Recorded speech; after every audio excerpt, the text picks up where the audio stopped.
Market की uncertainty के बीच investors का सिंपल मंत्रा क्लियर हो गया है। एक साथ बड़ा रिस्क लेने के बजाय धीरे धीरे और डिसिप्लिन तरीके से इन्वेस्ट करो। 2025 में म्यूचुअल फंड इन्वेस्टिंग का क्लियर ट्रेंड दिख रहा है। एसआईपी का जमाना। इस साल पहली बार एसआईपी इन्वेस्टमेंट ₹3 ट्रिलियन क्रॉस कर चुकी है। ये सिर्फ एक नंबर नहीं बल्कि इन्वेस्टर माइंडसेट में बड़े चेंजेस का सिग्नल है।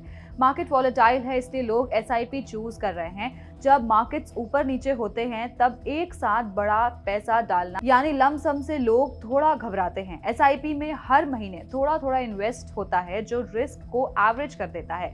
इसी वजह से एसआईपी इन्वेस्टर्स का कॉन्फिडेंस बना हुआ है। अब जानते हैं कि नंबर्स क्या बोल रहे हैं। आपको बता दें कि नवंबर 2025 तक एसआईपीज के थ्रू ₹3.04 ट्रिलियन म्यूचुअल फंड्स में आ चुके हैं। पूरे 2024 में ये नंबर ₹2.69 ट्रिलियन था। इसके उल्टे लम सम इन्वेस्टमेंट्स में गिरावट देखी गई। 2025 का पहला 10 महीना में लम सम फ्लोज पिछले साल के कंपैरिजन में लगभग ₹2 ट्रिलियन कम रहे। लेकिन 2025 के पहले 10 महीनों में एक्टिव इक्विटी फंड्स के टोटल इनफ्लोज का 37% एसआईपी से आया, जबकि 2024 में ये सिर्फ 27% था। लगभग 80% SIP money active equity schemes में गया, क्योंकि इक्विटीज जैसे वॉलेटाइल एसेट्स क्लास के लिए एसआईपी बेस्ट माना जाता है।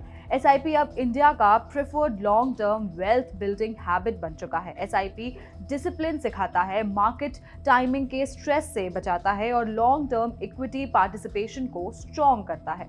पर एक इंटरेस्टिंग ट्विस्ट भी है। एसआईपी फ्लोज रिकॉर्ड हाई हैं, लेकिन एक्टिव एसआईपी अकाउंट्स थोड़े कम हुए हैं। नवंबर 2025 में एक्टिव एसआईपी अकाउंट्स 100 मिलियन रहे, जबकि दिसंबर 2024 में ये 103 मिलियन थे। इसकी वजह मार्केट करेक्शन और फंड हाउसेस का डेटा क्लीन अप माना जा रहा है, मतलब कम लोग पर ज्यादा सीरियस इन्वेस्टर्स। इसका एयूएम पर भी बड़ा इम्पैक्ट रहा है। एसआईपी अब म्यूचुअल फंड इंडस्ट्री का ग्रोथ इंजन बन चुका है। नवंबर 2025 तक एसआईपी बेस्ड एयूएम ₹16.53 ट्रिलियन पहुंच चुका है, जो इंडस्ट्री के टोटल एयूएम का 20% से ज्यादा है। तो बॉटम लाइन ये है कि इंडियन इन्वेस्टर्स मैच्योर हो रहे हैं। शॉर्ट टर्म स्पेक्यूलेशन के बजाय लॉन्ग टर्म वेल्थ क्रिएशन पर फोकस बढ़ रहा है।